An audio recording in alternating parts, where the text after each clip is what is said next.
Hi everyone, welcome to our Intermissions Industry Session. Those of you who have joined us before will know that these sessions are designed to give young film programmers and those interested in finding out more about film exhibition the opportunity to talk directly to people working in the sector and related professions. Today we are really pleased to welcome film director John Maclean to talk through his work as a film director and advice for those looking to follow in his footsteps. As always, if you have any questions for John, please can you submit them through the Q&A function below, and please do feel free to submit questions as we go along. There's no need to wait until the end. And again, as always, today's webinar does have live captioning. To access this, please use the captions button at the bottom of the screen. Okay, so hi, John. Hello there. Sorry, I just got like a smudge on my glasses. Hold on. Yeah. My glasses broke in half during lockdown, so. Oh no. It was a bit of a minor disaster. Anyway, I've super glued them, so they're kind of. They're all right. Yeah. Hi everybody. So I'm gonna dive straight in with asking you if you always wanted to be a film director, and if you could tell us a bit more about your journey to becoming one. Yeah, I mean,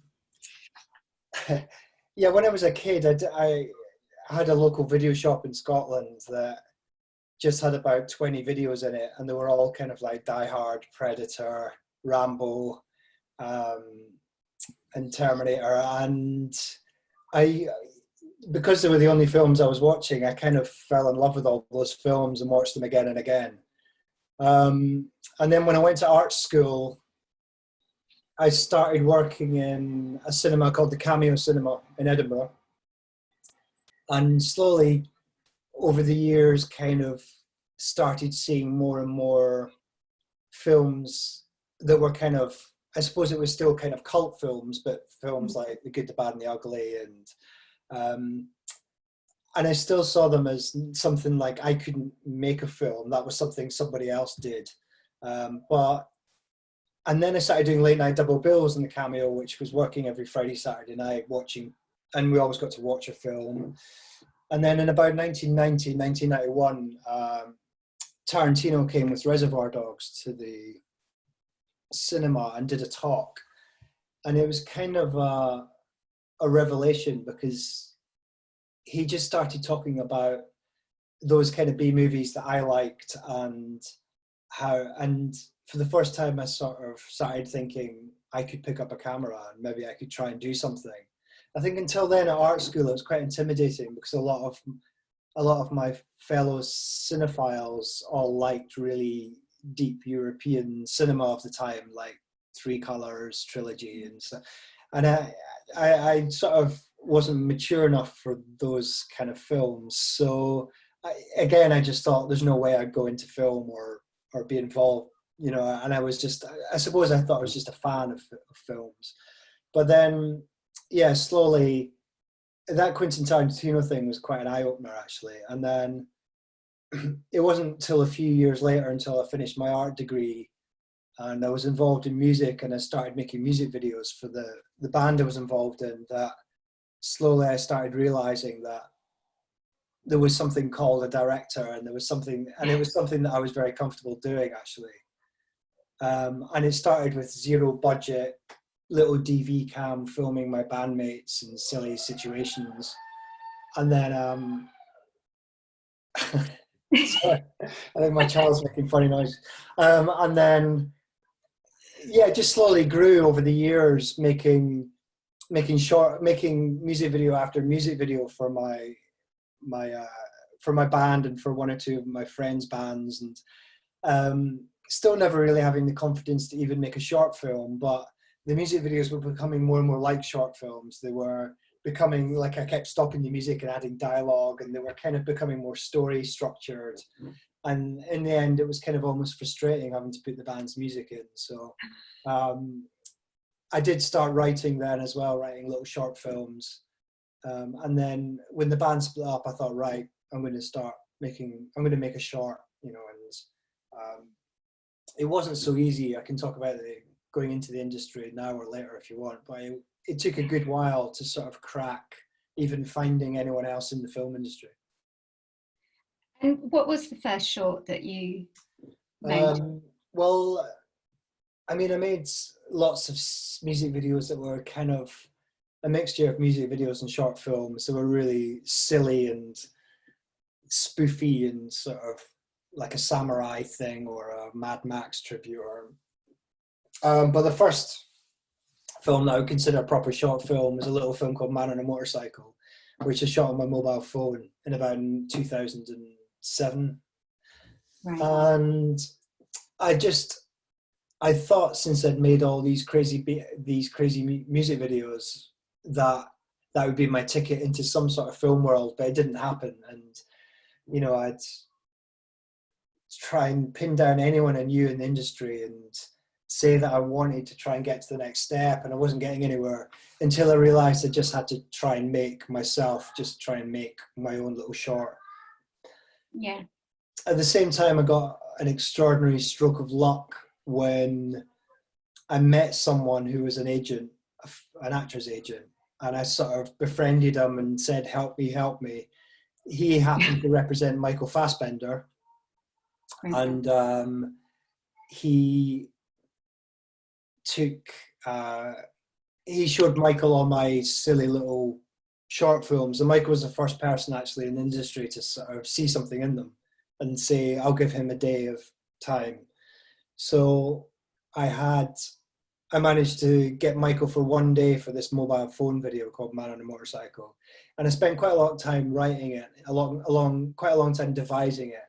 And then just had one day with Michael to shoot it. And that was sort of the start of kind of my career and working with Michael as well.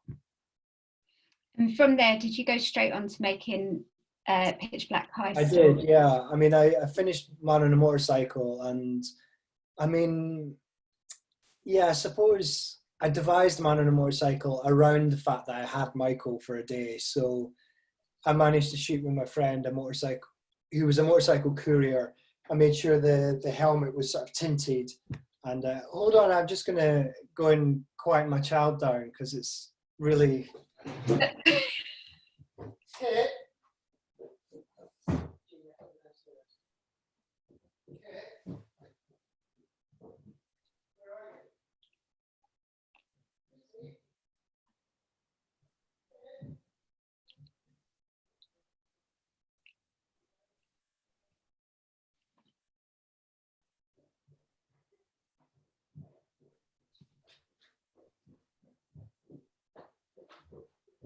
No. I'm not going with the computer. It's not up here. Go on. Really, really sorry. Oh my goodness. I just can't concentrate talking with, it's typical of, yeah, this thing. This door's locked, otherwise nothing would be happening here. You're okay. Yeah. So you had the tinted motorcycle helmet, that's what you were saying. Yeah, I had a tinted motorcycle helmet so that I could shoot with my friend for about 3 weeks, and then when the helmet comes off, it's Michael for the right. You know, and other tricks to kind of maximize my time with him. And I knew that he liked motorcycles, so I thought he might like a sort of guerrilla type shooting on my phone, and we didn't really ask for permission to shoot anywhere. We just went around with my phone around the streets, and so it was quite guerrilla-ish, which made him have a good time. Really, was the main aim. And then he said, if you fancy doing something else, I'm up for it. And that was the only real goal of that short. So apart from trying to make it a great short. And then Film Force saw the motorcycle film and brought me in, and I said I could get Michael again, and pitched an idea for Pitch Black Heist. Did you know that you could get Michael again at that point? I think so. He said he would be up for doing things again. I mean, I was never like a close friend with Michael. It was always like a working relationship. But I think for Pitch Black Heist, we shot for 3.5 days, and we had so many locations and it was a 20 grand budget and stuff, but I still didn't know I actually had, because Fox had him for X-Men or something, and it Right. was, and if those locations changed for X-Men, then I wouldn't get Michael, and I didn't actually know until the morning of the shoot whether he'd even turn up. So it was, and Oh. yeah, it was just really, because he's contracted to, do whatever these big films require. So luckily, their schedule didn't change. I got Michael for 3.5 days, and we shot Pitch Black Heist. And from there, the Pitch Black Heist did very well. Yeah. Yeah. I mean, it took a long time to write, and I met Robbie Ryan, the cinematographer, and started a relationship with Robbie. And so it was partly about trying to just make the best film possible, and partly just trying to expand and work with the crew for the first time, and do something a bit more cinematic. And yeah, so it was, but it did take quite a long time to write and prep, and but yeah, it did well. And then when Film 4 funded Pitch Black Heist? Yeah, again with Pitch Black Heist, I made sure that the food was incredible on the shoot, and I made sure we stuck to schedule. We never went over. We finished half a day early on the last day.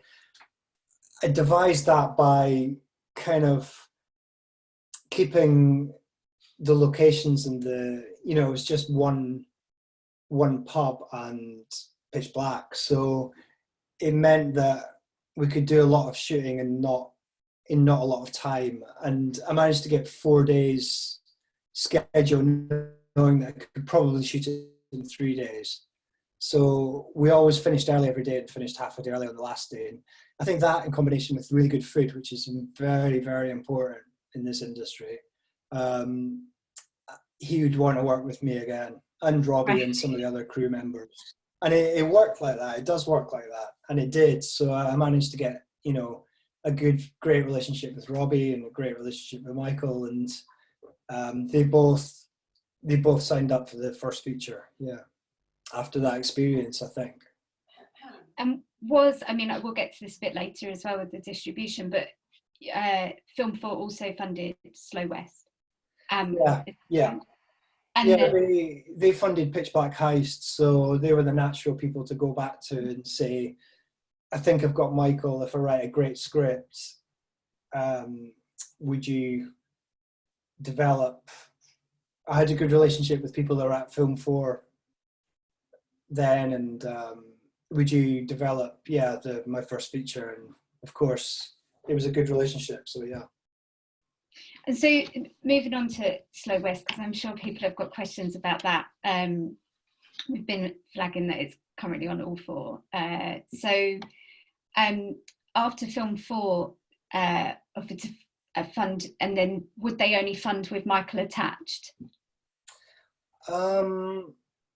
I think Film 4 didn't worry so much about Michael being attached, because they're all about, I don't know what they're like now, but back then they were really all about nurturing new directors. I think they still are, and so it was about them nurturing a new voice or a new director. And it was just an added bonus that Michael was in, because it just meant the rest of the funding would come together. Yeah. Whereas if you've got Film 4 on your side and you're a young talent and you're trying to make your first film, but you don't have a star, then finding the rest of the money can sometimes be tough. If your budgets, you have to reduce your budget depending on how big a star or how little star you've got in it. But because Michael was signed on, it meant I had enough money to sort of do kind of what I wanted with Slow West. But the flip side of it is that I was trying to write something not huge. I was trying to keep it really, really compact, because 2 reasons, I guess. One is that I didn't want a massive, massive budget, because the more money you take in a film, the less control you have. Right. First of all. Secondly, if I'd taken a lot of money, I knew it wasn't going to be a cinematic hit. So I didn't want my first film to be a financial flop. And then, so thirdly, it was just about keeping the budget a level which I could, you know, have the film believable as far as sets and time to shoot and horses and all this sort of stuff, but at the same time don't have anything that's not necessary. So when you look at it, it is quite economic as far as there's not that many, there's no extras, there's only, you know, there's no town scene, or there's a cabin in a house and 3 or 4 people in each scene. Yeah, because I suppose at first thought a Western wouldn't be my first thought for like an keeping the budget down. If Michael pulled out, then I could probably film this, the first few drafts of the script especially, I could film in a forest outside Luton. Because when you're in a forest and 2 people are dressed as cowboys, then you can kind of be anywhere in the world, really, at any time. You know, I think it's almost more expensive to do a contemporary film when you've got cars and crowds and people and streets, different locations. The fact that I'd written it all more or less in forests in the countryside, then the countryside becomes a free, nice background. Where did you want to shoot it? Because you shot it I wanted to shoot it in America. You did? Colorado, yeah. And then this was the other lesson about compromise. I mean, a lot of people say never compromise in film, but of course you're compromising all the time.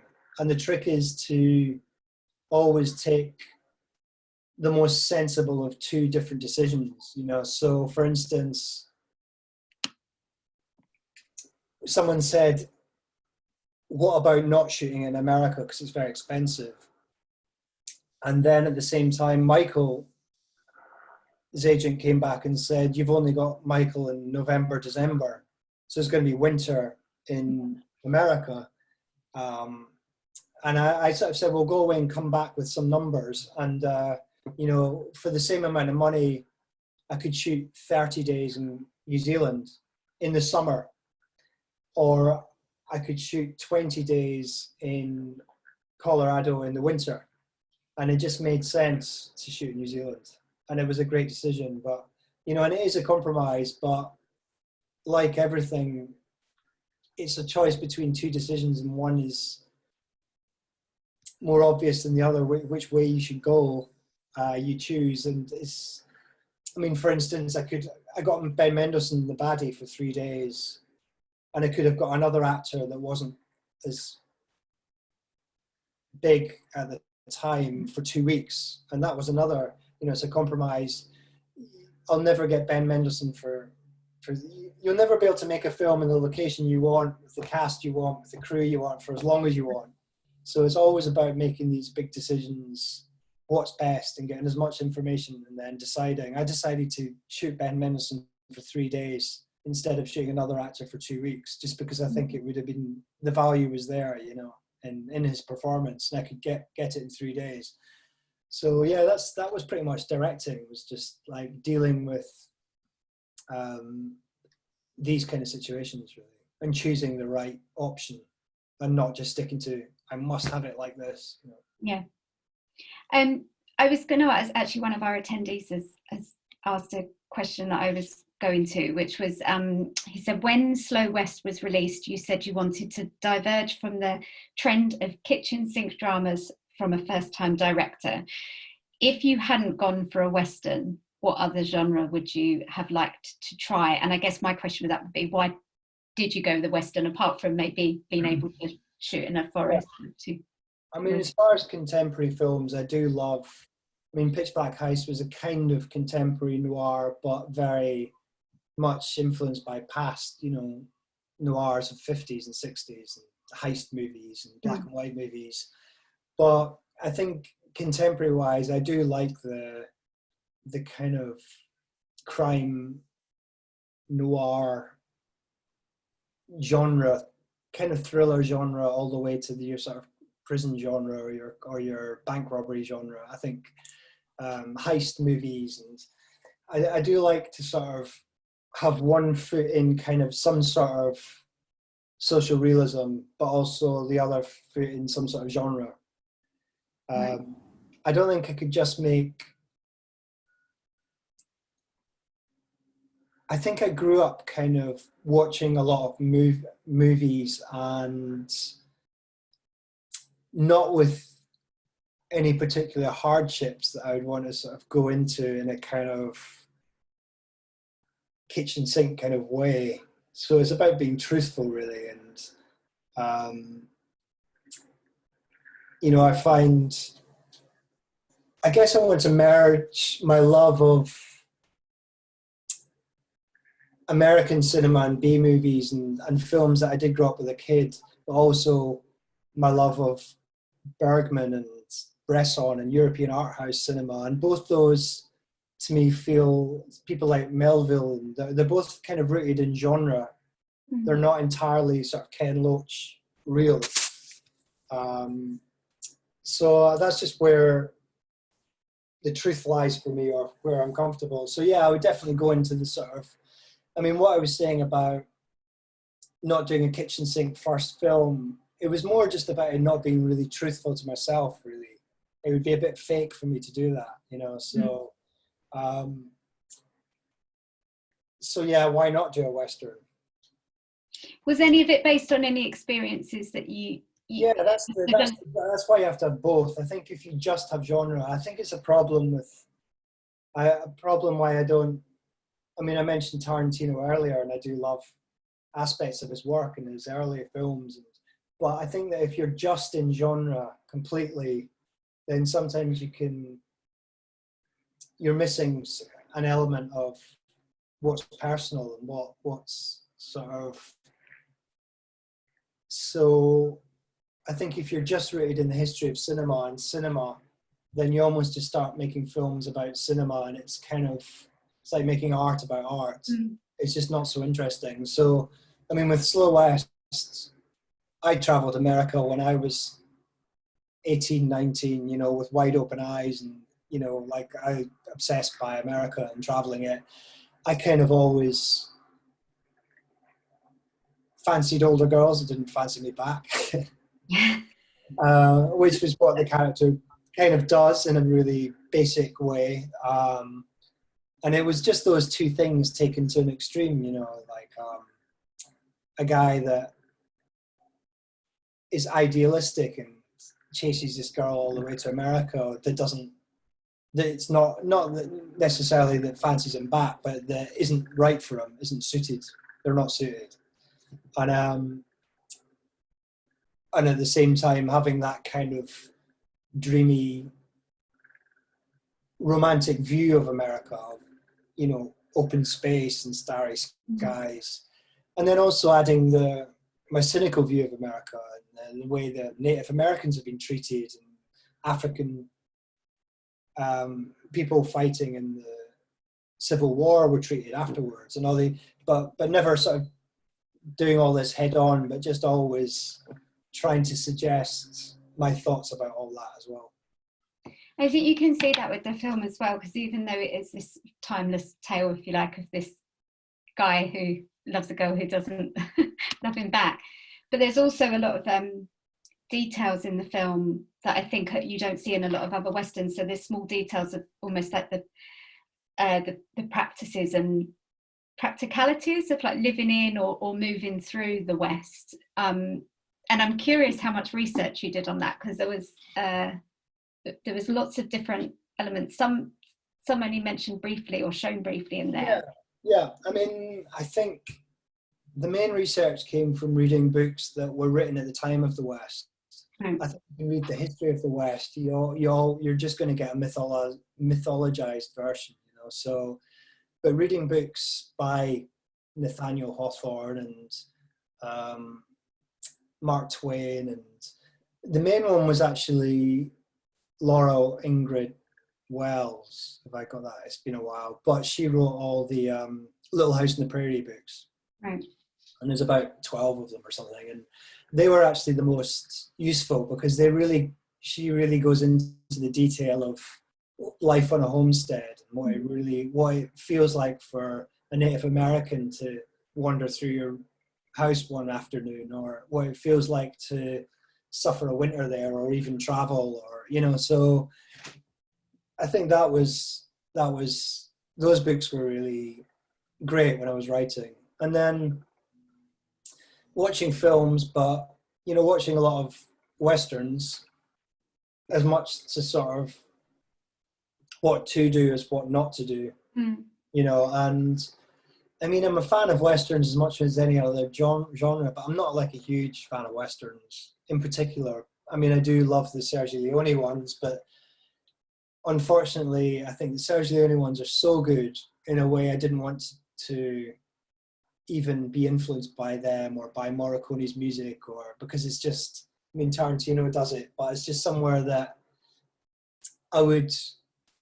you're just going to fall into cliches quite quickly. So I just really wanted to go into more being influenced by European cinema and by art house cinema from the past in Europe, and then bringing that into the Western kind of realm as well. So watching lots of films from the 40s and 50s and 60s in Europe, and yeah, loads of research, loads of reading, loads of watching. And then I did one trip in southern Colorado to get an idea of the kind of landscape there.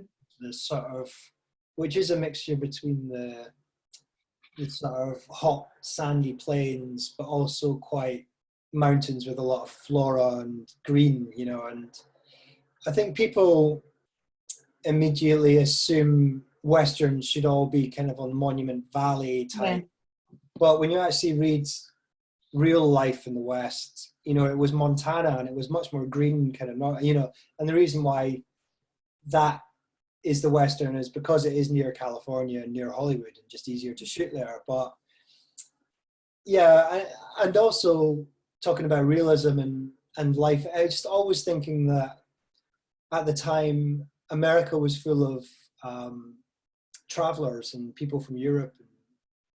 It was mainly, you know, Chinese people that were coming over to build the railroads. It was German people that were the cowboys looking after the cattle. It was Irish and Scottish looking after the sheep. It was Scandinavian shopkeepers. So I just wanted to populate my Western, and it was one of the first reasons for writing it, was thinking, why are all the Westerns full of Americans? Though at the time, it's really immigrants that were there in America, apart from the Native Americans, obviously. So that was very important. So most of the cast and situations they come across are Scandinavian people, or a German person, or Irish and Scottish. And so that was the point. You've mentioned watching films quite a lot, so yeah, you already know the answer to this question, but how important was working at the Cameo? Or I know we briefly spoke before that you worked on the Edinburgh Film Festival when that came to the Cameo, in developing you as a filmmaker. Yeah, I mean, but I didn't go to film school, so working in the Cameo was my first year of film school, really, you know. And then it wasn't just seeing the films, though. I do really romanticize the idea of working in a cinema, and I did love it. And I did, you know, I was always, if someone came and worked in the Cameo or in the Gate in London where I worked when I moved to London, if someone came in and worked as a money job, then I would get really annoyed with them. I didn't appreciate that this was almost a temple, you know, a church, you know, because I did really think, and still kind of do think, that cinema is like a temple, you know, and is like somewhere really special. And if it's just seen as I don't even mind the cameos, and I mean, I don't even mind the big chains, and I've got my bug to bear with them, like too much emergency lighting and things like that. But as long as the sound's good and the picture's good, then I don't care if it's commercial or if it's a flea pit. But because even when you go to an Odeon or a View cinema, you can tell when you're speaking to someone behind the sweetie counter or the ticket counter whether they love cinema or not, and a lot of them do in all these places. So I just loved that idea that people were working there because they loved cinema. and that was a big part of it. But yeah, and also watching the films, watching the current releases when they came out, some really good, some really bad. Mainly also watching the audience, you know, and that's a huge thing when you're writing and when you're, especially when you're writing, and to an extent when you're editing. It's really being aware of the audience as an input to, as a huge input to what you're doing. And if you don't bring the audience in or think about the audience when you're making a film, I think it's just a big mistake. And working at the cinema obviously influenced. Yeah, because you see where people get up and leave, and you see where people come back and see it 4 or 5 times. And those films, you know, it's pretty obvious after a while which ones do and don't. And it doesn't matter whether you're Tarkovsky or whether you're Judd Apatow, you know, it's the same kind of devotion you get from people that will come back and see your film again and again, you know. And then there's other films that are just possibly made without any kind of real adventure or creativity or love, either for the, not even for the audience, that fail. So the trick is to, I guess, trick is to make it for the smartest person in the audience, not the daftest person in the audience. I mean, in terms of, I was going to ask you a bit about film festivals as well in helping you reach your audience. Yeah. And how film festivals sort of supported the release, I guess, of Slow West. Yeah, I mean, because Slow West was a lower budget first feature, then it's all about the film festivals. So because your first feature, it's half about, you know, getting good reviews and not losing a lot of money on it. And it's half about starting to make connections with people in the industry that will help you on your second and third film. So, you know, the connection I made at Sundance was really important because they can be supportive throughout your whole career. And the connections you make at every festival, whether it's Cannes or whether it's really, really tiny festivals, or whether it's festivals in Poland or you know, it's just really important to start making these connections, because they always, if you make a good connection with them, then you almost feel like part of their family, and then you'll be brought back and you'll be shown again, and the journalists will be there, and the word of mouth will start to spread. The cinema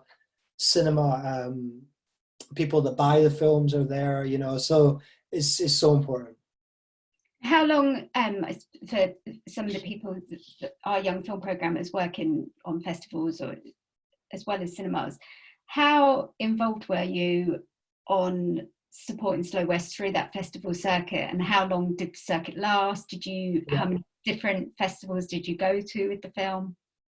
Well, I'll start with the short films, because I think it's quite interesting that short film festivals can be quite hit and miss sometimes, as far as, in my experience, as far as getting in as a filmmaker.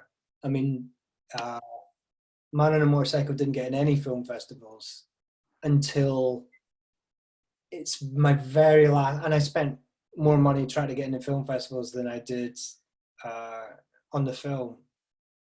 And at the 11th hour, it managed to get into London Film Festival, even though it had been rejected by, you know, Soho Shorts and Raindance and Clermont-Ferrand, all the other short film festivals. So I'm very grateful to London Film Festival for showing that, because that then led to Film 4 seeing it.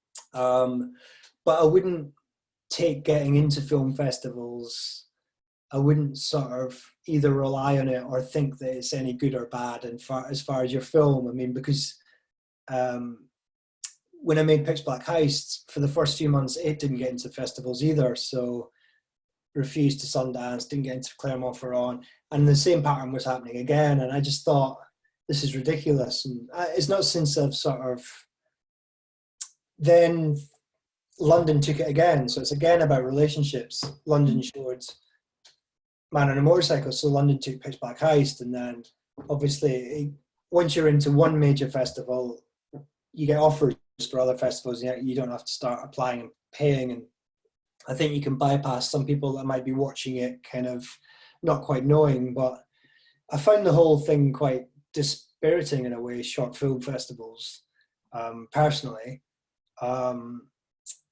But at the same time, when they do get in, then it's important. It was important for my career to then kind of get that ball rolling. I think the other side of the thing is that if you get into a lot of film festivals with your short film, that's good, and you can go traveling and you can go to all these short film festivals.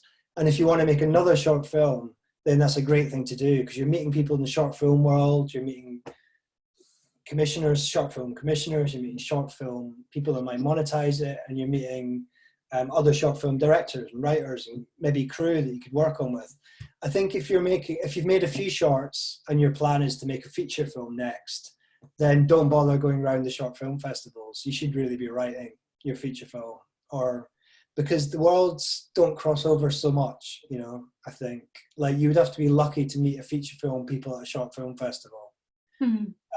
So that was, I mean, my agent said with Pitch Black Heist, when I started getting into festivals, my agent was like, you need to really be writing. You can waste a year going around the festivals with it. So I was a lot with Man on a Motorcycle wanting to go to short film festivals, less with Pitch Black Heist. And then again with Slow West, it became really important again. So I went to every film festival with Slow West to start building these relationships and meeting people. I met a lot of amazing people that I'm still in touch with through feature film festivals with Slow West, you know. And they'll be asking me, when's your next film and can we see it first? And so, yeah, it's sort of you weigh up each festival. I think with Pitch Black Heist, I mean, with Slow West, I went to the ones that at least paid my travel or something, because, you know, if someone in China wanted me to go there and there was no travel or accommodation, I'd maybe say no. But the thing is, people were maybe scared to ask me to go to a village hall in Orkney because they thought maybe I wouldn't do that, but I did, you know. And it wasn't to do with the size of the festivals. So I went to village halls in Orkney if they paid my travel. So anyone that paid my travel, no matter how big or small the festival was, I'd go. And some of the tiny ones are the best ones. So my favorite one was maybe this Bari festival in Italy was fantastic. The Village Hall in Orkney was amazing.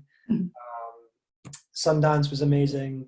Some other big festivals are, you know, you can be swallowed up and it's overwhelming. You don't meet people. I mean, like a festival in New York is quite hard to meet other people because it's so spread out. But yeah, what's my point? My point is that, yeah, doing the tiny little ones where little film clubs throughout Britain are equally as important. And, you know, the film clubs that are in kind of working man's clubs, and, you know, they're the kind of grassroots of people that go on to maybe start film festivals. It's like music festivals, you know, you play in a field to 3 people at Green Man, and then 20 years later, Green Man, you're playing, you know, becomes something huge. So getting in early to these things and getting relationships early is great. And they're, you know, and so, yeah, doing all these little working man club film festivals and all that was brilliant with Slow West. I'm just going to take a question from the ones that are coming in as well. So you write your own material. Yeah. Just sort of about the importance of writing. And with Slow West, you clearly sort of knew your subject inside out by the time you'd done the research. Could you imagine directing someone else's script? Or do you think... I would love to, because it would save 1.5 years of hell. But would you... It would have to tick 2 boxes. One, it would have to be really good.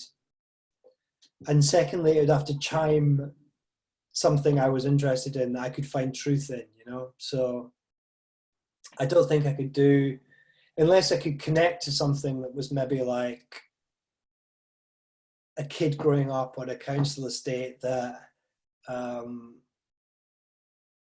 was starving or struggling with, I would have to find a different way to connect with that other than imagining I was that kid, because it wasn't how I grew up. But there is other ways to connect to those stories, but it's finding that connection, but it's also the script being good. And those two things I've not found yet, so I just keep writing until I do. But that door's always open, yeah. And always reading books, thinking, would this make a good film? Yeah, one of the questions that's just come in actually was about, would you ever work on an adaptation? I'd love to, and I have. I've adapted 3 books now, but it's actually just myself. But it's actually really difficult to get rights. So the three books I've adapted just off my own back as kind of exercises, really. I've not been able to get the rights to it. So unless you find a book that's obscure, I mean, these books are quite obscure, the ones I've adapted, but at the same time, especially if they're older books, the rights can be tied up in lots of weird ways. And they can be owned by film companies, or they can be owned by lawyers, or by people using it as tax rebates or anything. So for me, it's been tough to actually get the rights. I think the easiest thing to do would be if a film company had the rights to the book and they came to me and said, would you like to direct it? We have the rights. And it was a book that I loved. And I said, can I adapt it? And they said, yes, then that would kind of maybe be more successful. What about, someone else has asked about the other way, if you spent 1.5 years writing a script, but then your funders wanted someone else to direct it? Then that would be doing the horrific part and missing out on the fun. Yes. Yeah, I mean, again, referring to Tarantino, there must be other people that have done that have given their scripts to other people because they've just thought, for one reason or another, I've written this, but in the end, I don't feel it, or I've fallen out of love with it, not as a quality of work, but as the theme that you connected with, and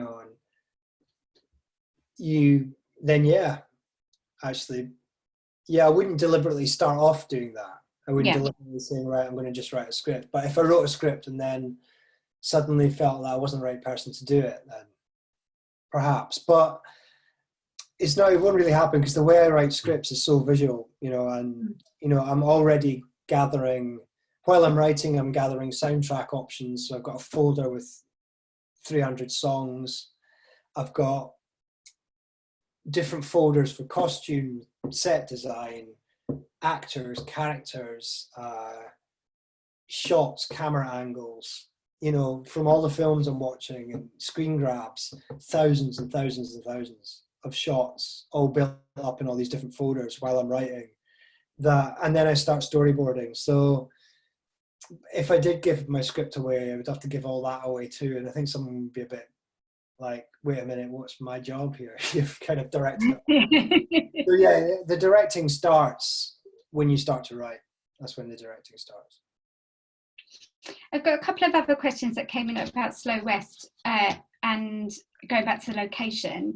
What was the main challenge of the Slow West shoot? What was it like shooting in New Zealand?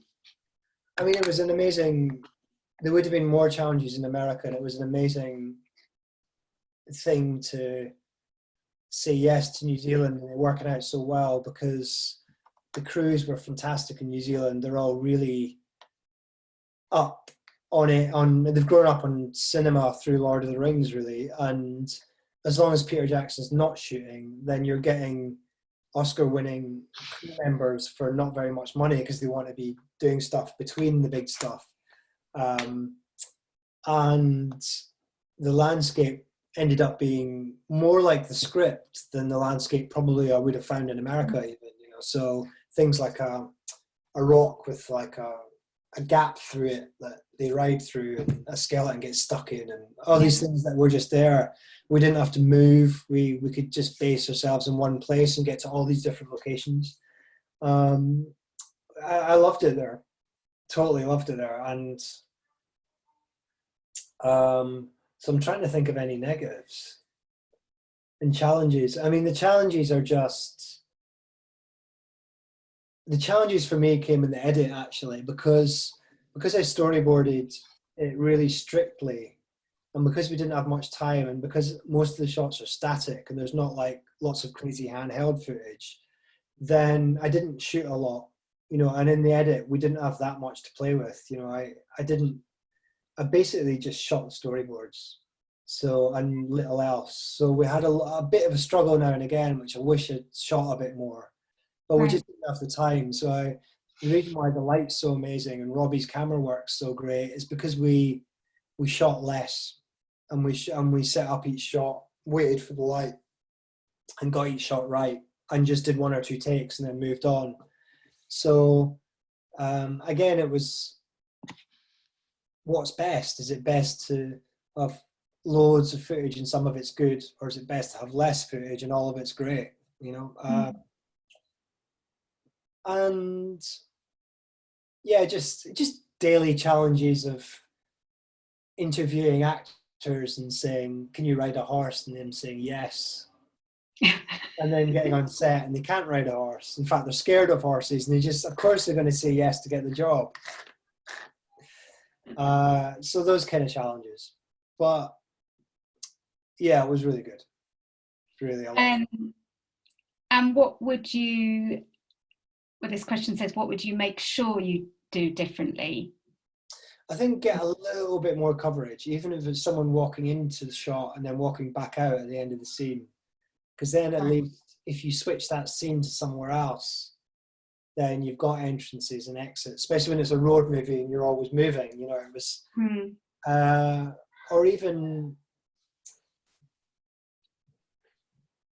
yeah, allowing, it's not that we'd do differently, because Slow West was devised to be a very static 4:3 static or 16:9 static film, that I just wanted to move the camera a bit more next time, you know, and I will. But that wasn't a regret. That was just something that I've now I want to try and move the camera.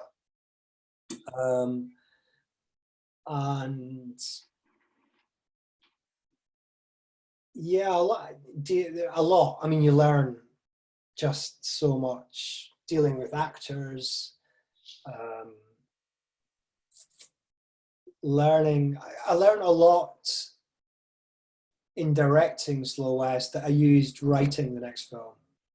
That was the main thing, and the edit, because directing, you're just on the train already. There's nothing you can much change. You're just going and all hands on deck and just. But with the writing, I made sure that the characters in the new script are just, everything's just got a bit more purpose, and everything's just a bit more cranked up to, you know, there's a real point to everything. Because I realized in Slow West that pretty pictures are not just enough. You know, this has to move the character on. This scene has to mean something to move the character on. Right. So there's some scenes are shot in Slow West that were lovely little scenes within themselves and amazing, but they ended up being cut because they didn't move the character on. Because it's quite a short film, Slow West, isn't it? So I'm wondering if that... Yeah, it was always devised to be short as well, and that was my love of noir cinema. You know, noir cinema is 80, 90 minutes long, and especially the endings. When the bad guy gets shot in a noir film, it says "the end" about 3 seconds later. And I just can't handle these modern films that are 2.5 hours long, and the last half hour is spent of the 2 main characters saying goodbye to each other for half an hour. Just end it already. I'm not sure if that actually fits into my next question, which is, there's been quite a few come through about top tips to give to people who want to make films. So apart from, you know, make them 89 minutes, but I think they're more asking about what sort of experience you should get, which you've touched on. Yeah. And there's quite a lot of questions about funding as well. So I'm not sure if you had any advice on that. And clearly, like you said, times change, but for a first-time producer or a director, I think it's rule number 1 is make make films and make films and make films, and slowly they'll improve. You know, I was later making my first feature. I was in my 40s, you know, and basically, I've only made Man on a Motorcycle and Pitch Black Heist. That's what my IMDb page says as shorts. But I was ready to make Pitch Black Heist because I'd made 30 or 40 films with mates and experimental and trial and error. And so making films with your mates and not really waiting around for funding until you've exhausted making films with your mom and your cat and your dog, then trying to make something on your own of quality, whether it's on your mobile phone or whether it's with friends you've met or a DP you've met or someone, then at least then you've got something to show film for and show BFI. And, I think it's very difficult to just go in and talk the talk without having something to show, because I did try that for a long time and it didn't work. So making, reading books, watching films, going to film festivals, having a life and having jobs, and, you know, because you have to have something to write about. So traveling or working evening shifts, you know, different, whatever it is, you know, not just for the money, but so you're observing people and watching people in different situations, which, you know, I get a lot from books as well as past experience. But always thinking and always been switched on to, would this make a good film? You know, like, grab a Super 8 camera, grab the latest iPhone, make sure the sound's really good and not terrible, because you can shoot on anything, but the sound, I think, has to be good. Right. I was going to ask you about a couple of questions about, you've made Slow West, your debut feature, and then after that, about moving on to your next piece of work. What is it like maintaining relationships that you made through Slow West? So whether that's with the actors or collaborators, and moving on to your next film. Yeah.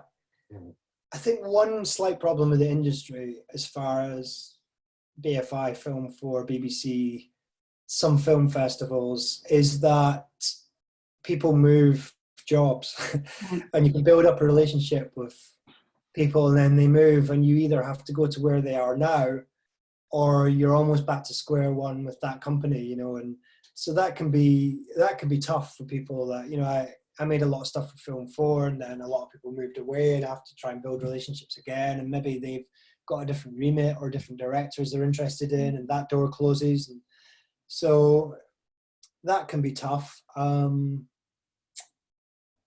at the same time, the positive note is that they have probably moved somewhere else that's now a strong place to go. So, you know, I talk to people that are now used to be at Film 4 and they're now independent producers and they might produce something, or I'll talk to people that used to run Sundance, one guy that now runs a production company in America, and, you know, he's good for advice and good for, you know, to go to try and open doors. It's the second feature, even though Slow West was critically acclaimed and did well at festivals and got quite a long cinema release, it's still been quite a struggle to fund this next film, just because I've pushed the boat out again. So it's more ambitious than Slow West. It's set in snow. So I can't immediately shoot it really cheap. So I think this is the most important thing when you're writing, whether it's a short film or a feature film, is be very conscious in the writing of how you're going to make this, and be very conscious, like, am I going to get a star in this? does this budget feel like I need more than £2 million to make? And if it does, how am I going to get a star in it?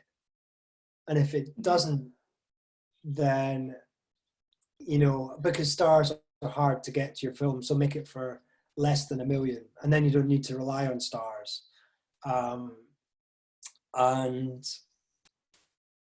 so it's, getting funding is a minefield. It's really difficult, and it's not much easier on my second film, as I say, because I've pushed the boat out again and gone for an even more expansive thing, instead of maybe just sticking to the same rules that I had in Slow West, which was, I know I've got Michael's, I know I can make it for this, so this is what I'm writing. You know, I thought that would buy me a bit more leeway, so I started writing in Snow, and I started writing without necessarily needing a star in the lead role. You know, and it's sort of come back to haunt me a little bit, and it's been a bit of a struggle to raise the finances. But I'll get there, and I'll keep writing. I'll start writing something else while this gets the funding, and I keep getting close. Set in Snow is tough because it's a window of January, February, and when you miss that window, you have to wait an entire year. Right. So it's about the lesson is about being really practical in the writing. How can I make this without asking too many favors from anyone? And having those relationships in place when you do need to ask those favors. It Exactly. sounds like that. Yeah, exactly. I have one question for you before you go, and it was about your work at the Cameo, and you mentioned the Gate as well. Yes. And because most of our young programmers do, they run their groups at venues that are currently closed. And I also worked at a cinema for many years, so I understand what you were saying earlier. So what I'm building to is really, was Slow West ever shown at the Cameo or the Gate, and were you there to watch it with an audience? I wish I'd gone to the Gate to see it with an audience. I did do a Q&A in a venue in London that was live beamed. The Q&A was live beamed to the Cameo, and I knew that in advance. So I did mention that how much I loved the Cameo and how much I loved cinemas, and I worked there, and it got a bit of a cheer apparently.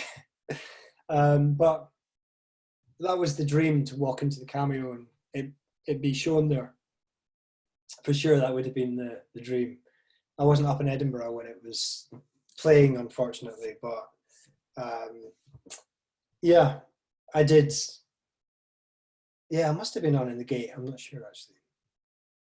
Yeah. Excellent. Well, yeah, we are out of time, so I'm going to have to close it. But I just wanted to quickly say that our next Intermissions webinar will be in 2 weeks' time, and we're going to circulate details of that shortly.